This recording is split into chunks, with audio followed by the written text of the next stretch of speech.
Alright, I promised a few YouTubers out there that I would show you how the case feeder modification for any of these green machines are made. They're all made the same way. You simply remove the rotary 5-tube, I think it is, or 6-tube case feeder that stands vertically on this thing, the carousel. And you do that, there is a set screw in here. Loosen it. The only thing that holds it on, the original, is this pin right here, and you just pull the whole thing off. Now you're going to reuse this black piece here, and you're going to reuse the pin. And that's just about it. So after you take that off, then you're going to, I'll just run over quickly how you're going to make it. This is a 2-inch fender washer, and the hard part's finding it with a 3/8 inch hole. That's the diameter of the pin, or thereabouts. It might even be 5/16. This is a piece of 1/2-inch EMT electrical conduit. You can get electrical conduit at any Lowe's or Home Depot or electrical supply. Hold on a minute, I'm going to reposition the camera. Alright, on the back side of the press, you're going to remove one hex cap screw, and they're really tight, so you might have to put a little extension on your Allen wrench. And this piece is simply a piece of 1/2-inch by 1/8 inch flat black iron strap. You could use most anything. The only requirement's it has to be big enough that you can put a hole in it to put this bolt back in. So you put about a 35-degree bend here, and you come up, and with this in place, when you get to build this, I'll show you how, but you actually braze this or solder it or weld it in place. Of course, take your powder hopper off and all that. I'll get some parts together and continue. Alright, here's the entire unit removed from the press, and as you see, here's the pin I was talking about, and that's your original pin that's held in with one Allen set screw. This is the original bottom piece that went to your carousel, which held the 5 tubes. Now,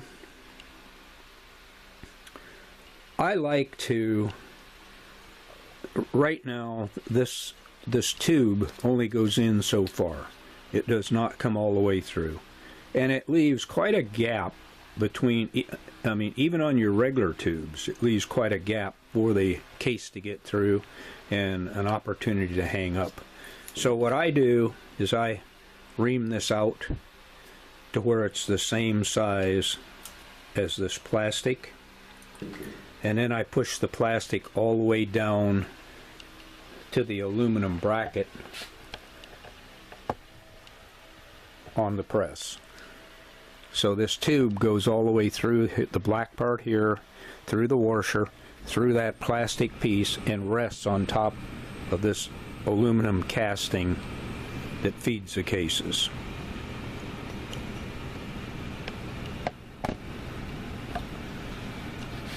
And as you can see here,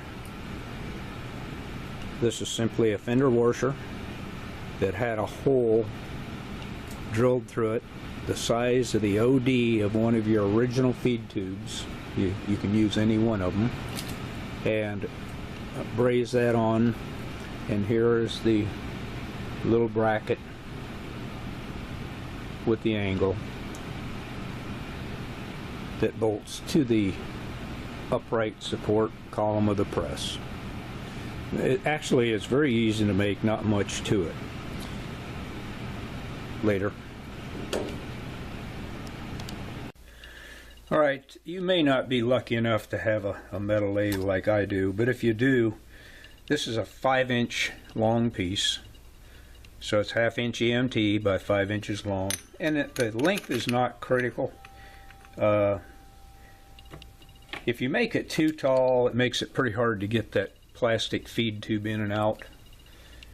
And if you make it too short, of course, then you won't reach to do the brazing for the bracket. So none of the dimensions here are crucial.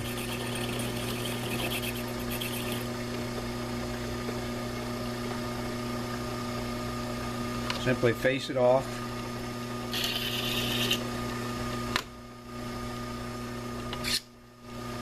Now I clean up both ends only because I don't know which end I'm going to pick up to solder or braze or whatever, and it just takes a second to get that coating off the outside, so it'll be easier for you to braze.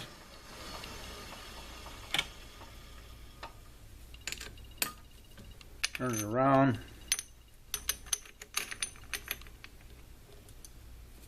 Same thing to the other end.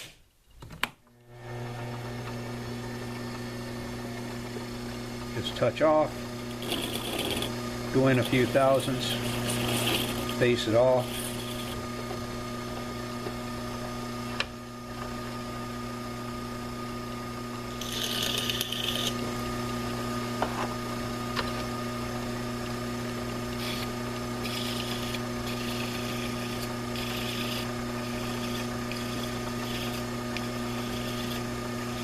Now, of course, you can do the same thing with emery cloth. I particularly don't like using emery cloth, a wraparound method in a lathe, because more than once it is doubled under, and I'll tell you, it'll take your fingers into the chuck quicker than you can say jackrabbit. So, all right, we'll pick up it a little later. All right, well, I'm sure you're not too much interested in the machining part of this, but anyway, what we've done is we put our 4.5 inch long piece of 1/2 inch wide by 1/8 thick stock in the vise.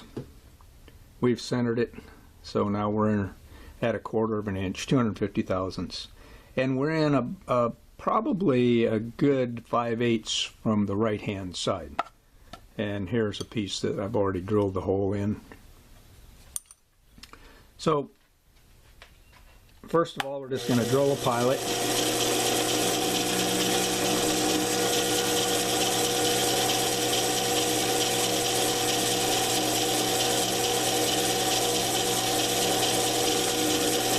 And whatever this piece of scrap is I picked up is fairly hard.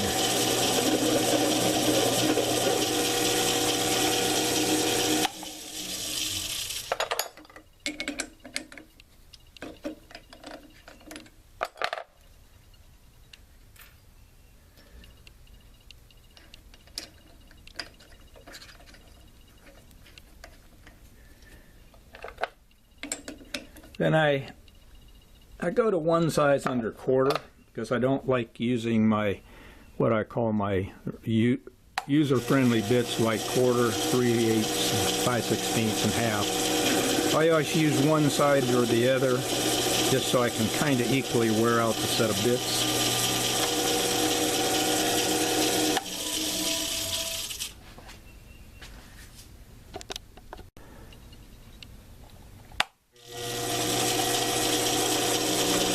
Of course, I had to get a trash call in the middle of this. So now we're going through at the final size, 3/8.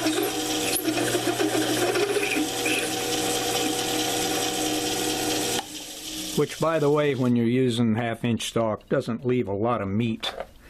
But really, there's not any pressure to speak of on this. So there we go. Now what we're going to do is move over to a vise, and we're going to bend. This is roughly 60 degrees. All right, but it kind of doesn't make a lot of difference because you can position it up and down the vertical tube, and as long as the two meet, you're in good shape. So what I did is I put a mark on the piece of metal. Of course, I did it on the wrong end. It's better to put it on the end you're going to bend.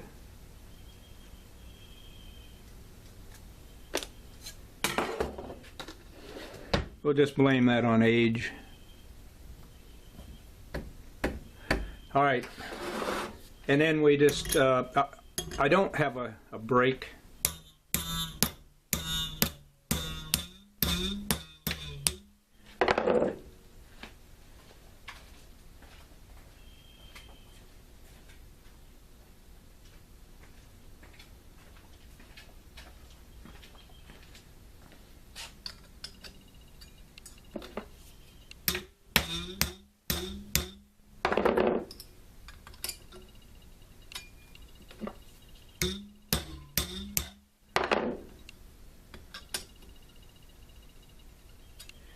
All right, and there we go. That's close enough to the existing one that I have on here.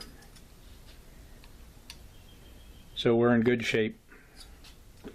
All right, see you at the next step. All right, we're back. Now what we're actually doing now is working on the last part. And this is the 2-inch OD fender washer with a 5/16 hole. All right, and in the vise here is a 5/16 threaded rod coupling nut. You can't see it, but on this side there's another nut to make sure that the vise doesn't twist around. And all we're going to do is place it here, and this is a 5/16 Allen headed cap screw. Doesn't need to be very long, and we're going to tighten it down as good as we can tighten it, like so.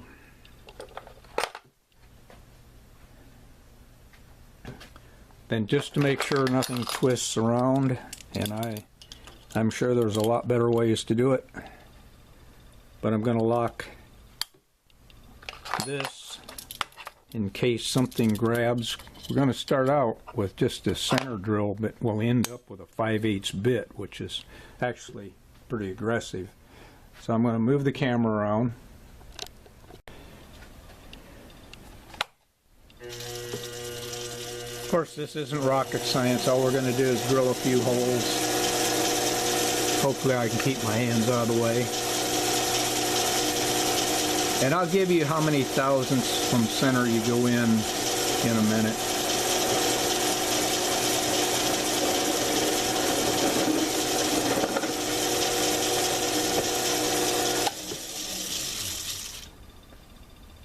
Right, we're going to change a bit and go to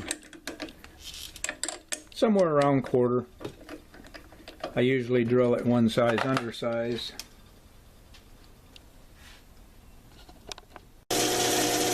All right, we're simply going to go to quarter.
Half inch.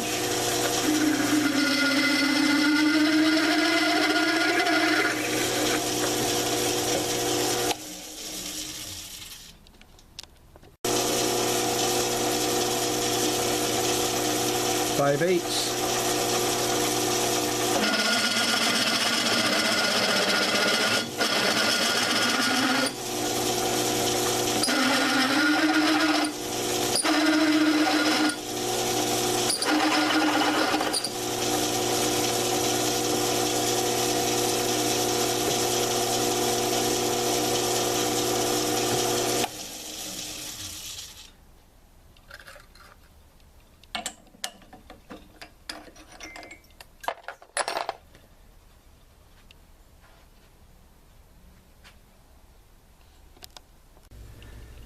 Alright, here we are on next to the last step, and I've got a 5/8 inch tapered spindle in here. Set the 2-inch washer down, set the piece of EMT conduit over it, and I put just a little weight on top to kind of hold it. Now, don't get carried away with welding and brazing on this, because it really doesn't take a lot. And you're going to have to forgive I'm heading toward JD and I'm just about as shaky as you can get, so you're going to see a lot of things wiggling around, and that's just the way try to stay away from that hole there, because the head of the pin that holds it into the press goes there. And if you remember right, earlier we cleaned the coating off the EMT, and hopefully this flows right into place like it's supposed to.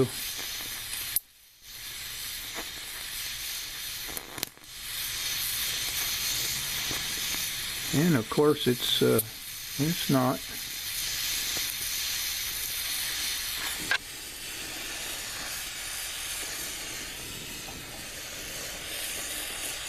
Sometimes brass has a mind of its own. Mainly, it doesn't like being too hot.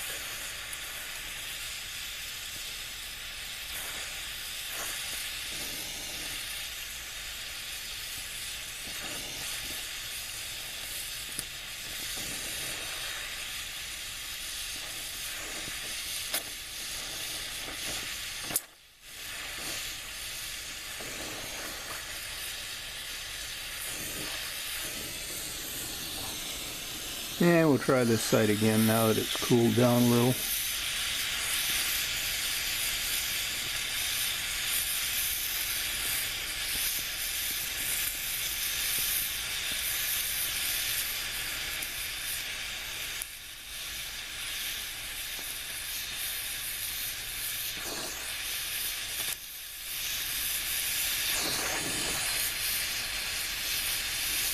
Not doing well.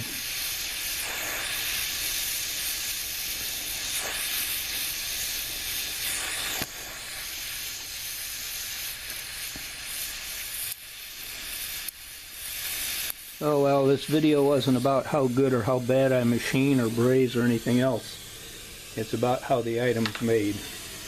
So anyway, that's on there. Kind of ugly, but that's the way it is. Later. Alright, I'm going to recap where we're at right now. You saw me sort of braze this together, did a terrible job. The flux on the rod was bad, it had fallen off. So anyway, I brought this in, put the center pin in, pushed down as hard as you could, tightened up the Allen set that holds it in place. And now this will be removed, but for right now I put this tube in to line it up, dropped a couple cases down, made sure that everything is lined up before this gets brazed in place. Alright, went ahead and put this back in, this Allen-headed bolt, and snugged it down. And of course, as you twist the Allen down, this bar tries to turn. So what you do is put a pair of pliers on here, tighten it with the Allen. And then what you're going to find out, I don't know if you'll be able to see the flex or not, but this may not be bent exactly right. Alright, so all I did was took a hammer and tapped this down, and what you're looking for is just a nice snug fit where the top of this is against the EMT. Now I'm going to go ahead and try to carefully pull this out, and I have to get rid of the powder and everything off of here, and then I'll braze this in place, and that will be complete. Later. Alright, we're on the last couple steps, and just to satisfy myself that everything was perfectly lined up, I just took a piece of 5/8 dowel pin and put it in the lathe, cut a 45 on it, and when you drop it down in, it's going to line up this 5/8 inch ID conduit, the black original piece that holds the tubes, and there's a hole, of course, on in down into the aluminum casting. So I simply pushed down on that nice and hard and turned it till I was happy that it was set right where I wanted it. Okay, also my brazing rod is old and the flux is falling off. So I had bought this Stay Silver for silver soldering, made by Harris. Bought it a long time ago, and just you have to get things way, way, way too hot for silver soldering, but it works out beautiful for brass. So I'm simply going to put a little bit of that up in here, like so.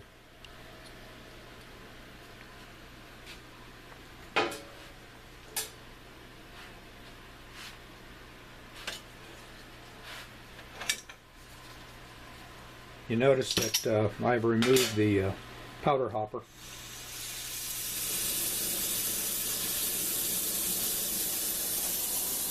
Now I'm sure everything, my arm's going to be in the way and all that good stuff, but here we go anyway.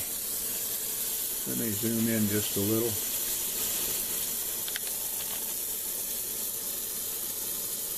Alright, that's probably as good as it's going to get.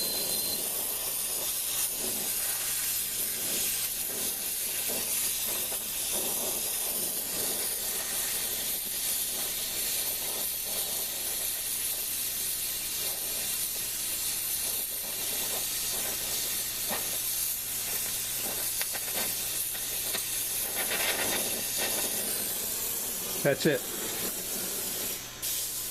Much better. Now what I'm going to let it do is let that cool, and sometimes when you apply that much heat it will draw this tubing a little bit, and if it's way too hard to get the original drop tube in, then I'll ream that out again with a 5/8 bit. Okay, later.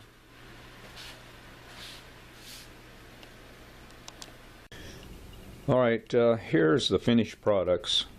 This was the original, green, and this is the one we just made kind of online.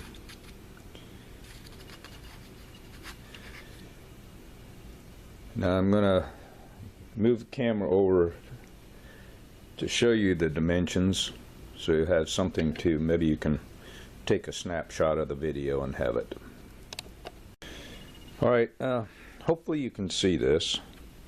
This is an exaggerated view of probably the hardest piece to make, and it's the 2-inch fender washer.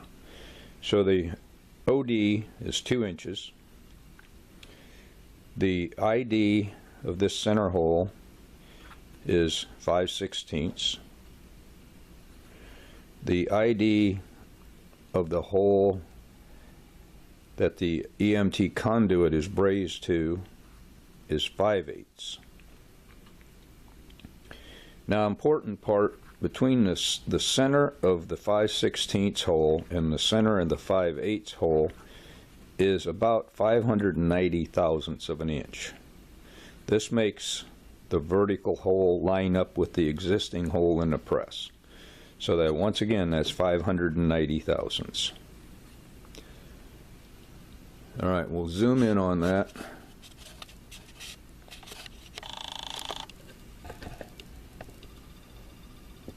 And there's the numbers.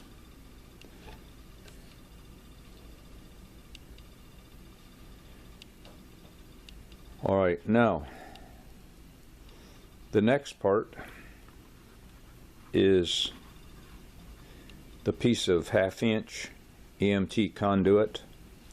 And I will say that, you know, you go from supplier to supplier, the stuff's a little bit different in the idea of it.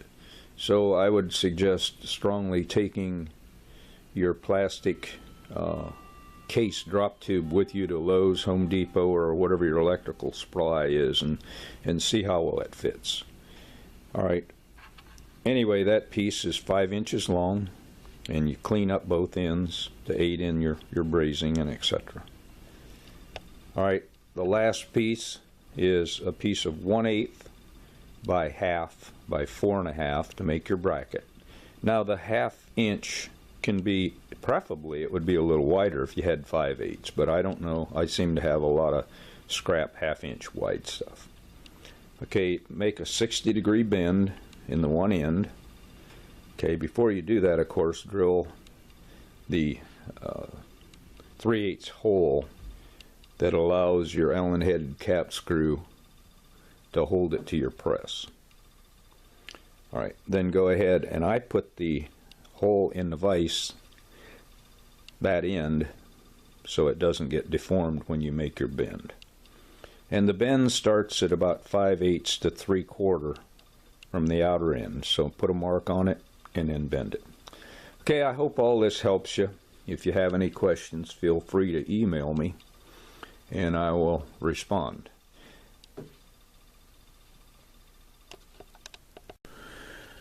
And here's my email address. It's adam@juno.com.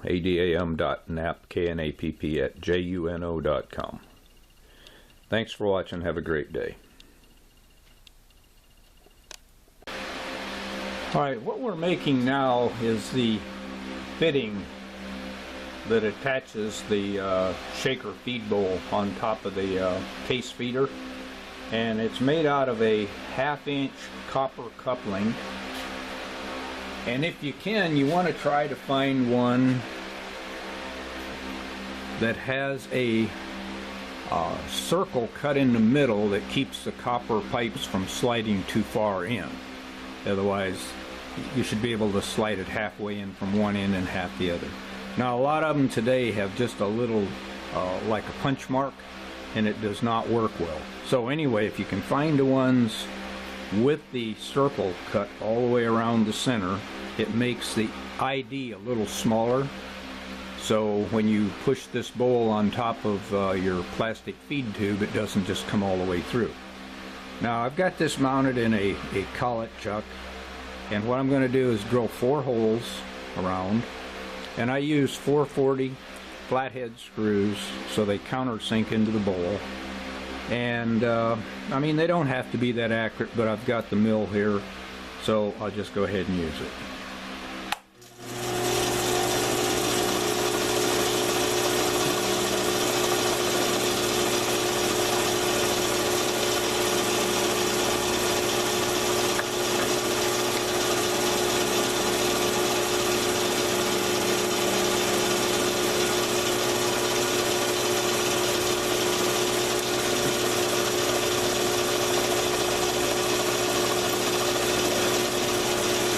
Now, you don't have to countersink the copper, because the countersink will be in the plastic or melamine bowl. While we're doing this, we'll talk a little bit about that bowl. They used to be readily available.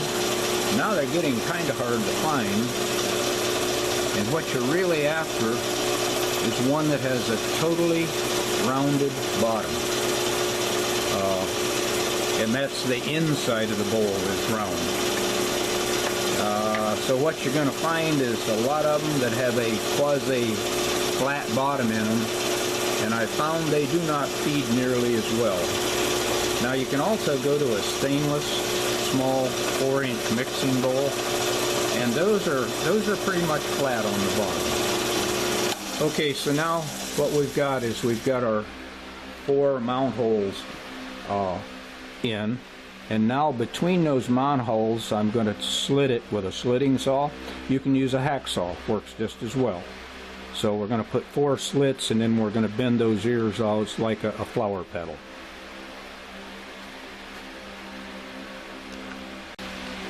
Alright, here we're set up with the thinnest slitting saw I have, and I've already cut it one way, and I turned it a 1/4 of a turn this time, and I'm going to slice it the other way.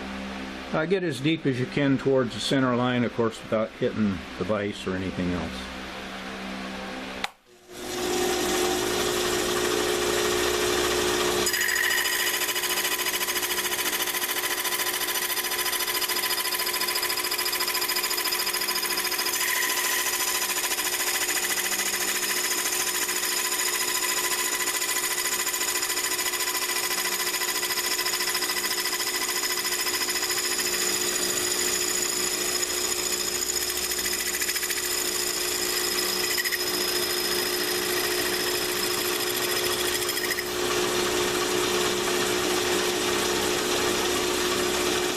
Alright, so this is basically made except for bending these pedals out, and you really need to have the bowl so you know what the contour of the bottom is.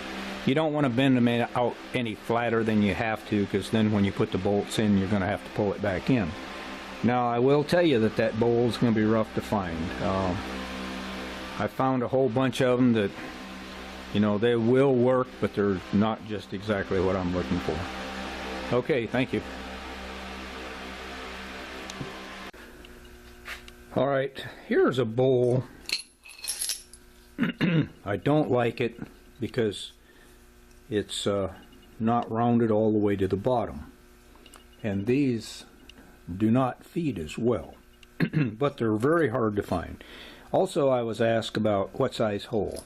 Okay, so these are 9mm cases, and what you do is just drop some cases in, hold your hand under it, and shake it. And you see that one's trying to go in already, but that's it. The hole's not big enough. So all I can say is you have to open it up a little more, you know, 1/8 of an inch maybe at a time, or even 1/16. And I'll be back. Alright, so now I'm back. Enlarged the hole to 1/2 inch. Might have got away with maybe 1 or 2 sizes under that. And then I took a 60-degree countersink and gave it just a bit of relief to help them flip over. And actually it could go deeper, but let me tell you, this melmaline is so hard that it takes the edge right off a good bit. So now what we'll do is we'll drop the same casings in, and you see that one already falls in, and they're all going in the right end up. Now, like I said before, this works better if that bottom of the bowl is more rounded. So they all went through exactly like they should. So all it would really be left to do is to take the copper tubing piece, the adapter, set it on the bottom, drill 4 holes, countersink the heads of flat-headed screws, and attach it. That way the bowl's removable from the feed tube, and everything is ready to go. Well, I think I'm going to wrap all this up, and that's about it. Thank you. Well, I'm sure you think this video is never going to stop, but what I've done is I took a piece of dowel pin and turned it. It's 5/8 here and 1/2 inch here, and that simply drops in here, drops through the hole in the bowl. I guess you can see that to line everything up. So I've drilled 1 hole and got 3 more to drill. And remember, like I said, this melmaline is actually pretty tough, so take it easy.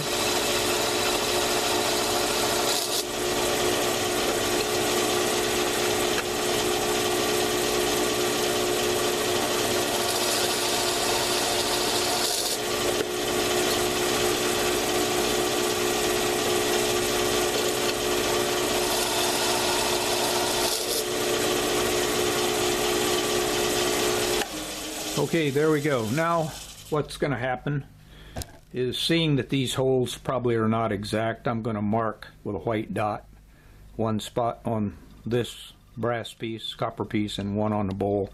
Then I'm going to turn it over, and I'm going to recess, countersink for the heads, and we put the little 440 bolts in, nuts on them, lock washer on them, and then we'll put it on the machine and see how it works.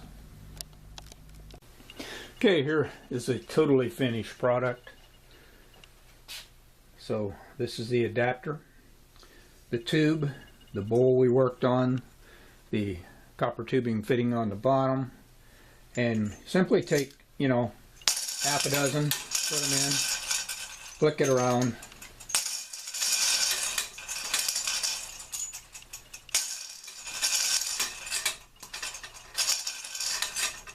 and the tube is full. So what, 5 seconds, 6 seconds, something like that. And then from there on, as you're using them, typically I grab a handful of the lid out of one box, cycle the press. When that lid's gone, I reach into another bin, throw a few cartridges in, empty cases, and off you go again. All right, thank you.